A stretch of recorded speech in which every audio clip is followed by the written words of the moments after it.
প্রিয় শিক্ষার্থী বন্ধুরা, আমরা জানব নবম দশম শ্রেণীর হিসাব বিজ্ঞান চতুর্থ অধ্যায় মূলধন ও মুনাফা জাতীয় লেনদেন। এই অধ্যায় থেকে আমরা কিছু গুরুত্বপূর্ণ তথ্য জানব যা আমাদের সমস্যার সমাধানের সহায়ক হিসাবে কাজ করবে। আমরা প্রত্যক্ষ খরচগুলোর সাথে পরিচয় লাভ করব।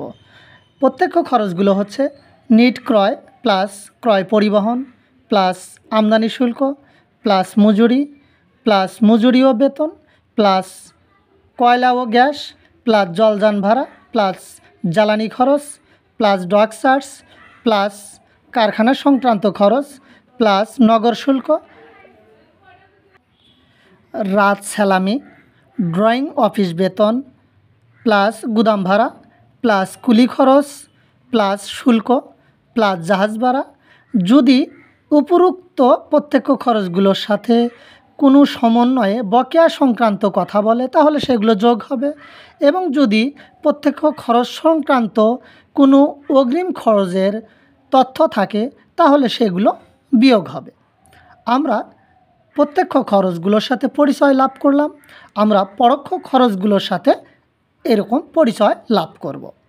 পরোক্ষ খরচগুলো হলো বেতন বেতন ও মজুরি যোগ রপ্তানি শুল্ক যোগ ভাড়া ও অফিস ভাড়া যোগ কারবারি খরচ যোগ দপ্তর খরচ যোগ নিরীক্ষা খরচ যোগ অডিট ফি যোগ কমিশন বা প্রদত্ত কমিশন যোগ সুদ বা প্রদত্ত সুদ যোগ প্রদত্ত ভাতা যোগ শিক্ষানবিশ ভাতা, খাজনা ও কর যোগ সাধারণ খরচ যোগ বিমা ও প্রিমিয়াম বা বিমা সেলামি যোগ উপযোগ খরচ যোগ আপ্যায়ন খরচ যোগ কুরিন অনাদায়ী পাওনা যোগ অবচয় যোগ অবলোপন যোগ দস্তরি যোগ ব্যাংক চার্জ।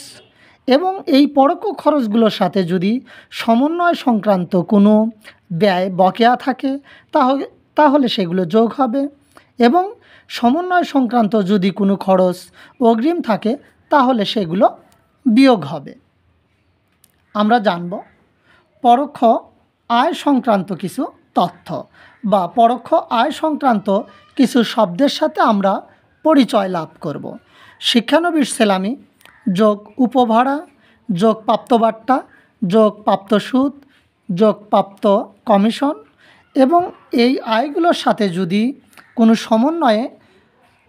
সমন্বয় সংক্রান্ত বকেয়া থাকে তাহলে সেগুলো যোগ হবে, এবং অগ্রিম সংক্রান্ত যদি কোনো সমন্বয় থাকে তাহলে সেগুলো বিয়োগ হবে। আমরা এই কাজগুলোর পর যে ফলাফল পাব তার নাম হবে পরোক্ষ আয়।